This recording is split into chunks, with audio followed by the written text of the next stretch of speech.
Hello viewers, আসসালামু আলাইকুম। সবাই কেমন আছেন? আলহামদুলিল্লাহ, আমরা ভালো আছি।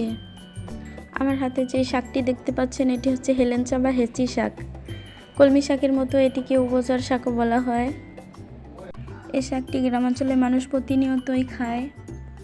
হেলেঞ্চা শাক পুকুর, ডোবা, নালা, মাঠের ধারে অথবা আর্দ্র মাটিতে এটি খুব ভালো জন্মে, কলমি শাকের মতোই।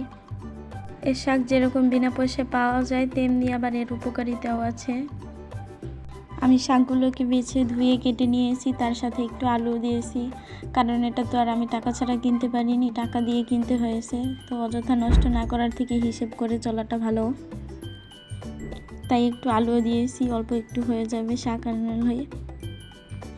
দিয়ে দিয়েছি চেরা কাঁচামরিচ আর লবণ, ঢাকা দিয়ে একটু সিদ্ধ করে নিব। হেলেঞ্চা শাকে আমিষ, সোডিয়াম, পটাশিয়াম, শর্করা, স্নেহ, ভিটামিন এ, বি থাকে। তাছাড়াও এর অনেক ঔষধি গুণ রয়েছে। সব থেকে বড় কথা হচ্ছে ডায়াবেটিস নিয়ন্ত্রণ রাখে, ক্যান্সার প্রতিরোধে সাহায্য করে, ক্লান্তি দূর করে, লিভার ভালো রাখে, রক্ত পরিষ্কার ও রক্ত স্বল্পতা কমায়, কোষ্ঠকাঠিন্য দূর করে, আর জ্বর বা অসুস্থতাতেও রুচি ফেরাতে সাহায্য করে। এর মধ্যে আমার শাকটা সিদ্ধ করা হয়ে গেছে, আমি একটু নাড়াচাড়া করে নামিয়ে নিব। শাকটা আবার বেশি সিদ্ধ হয়ে গেলে এর কালারটা লালচে হয়ে যাবে। তো এখন বাগারের জন্য প্রস্তুত করব। পেঁয়াজ কুচি আর রসুন কুচি দিয়ে বাগার দিয়ে নিব।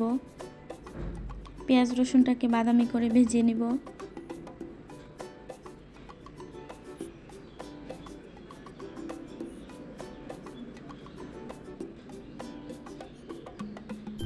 আপনারাও চাইলে বাসায় এই শাকটা অন্তপক্ষে একদিন হলেও ট্রাই করতে পারেন। এটি অনেক উপকার করে, পেটে একবারে পরিষ্কার করে রাখে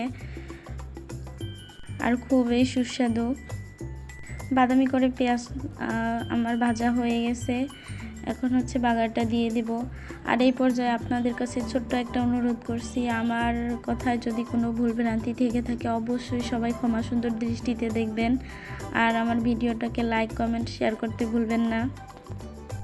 আমার চ্যানেলে যদি নতুন হয়ে থাকেন অবশ্যই চ্যানেলটাকে সাবস্ক্রাইব করবেন।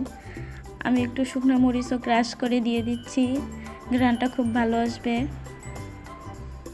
এখন একটু মরিচটাকে নাড়াচাড়া করে মিশিয়ে নেব। আমার শাক ভাজি করা অলরেডি শেষ।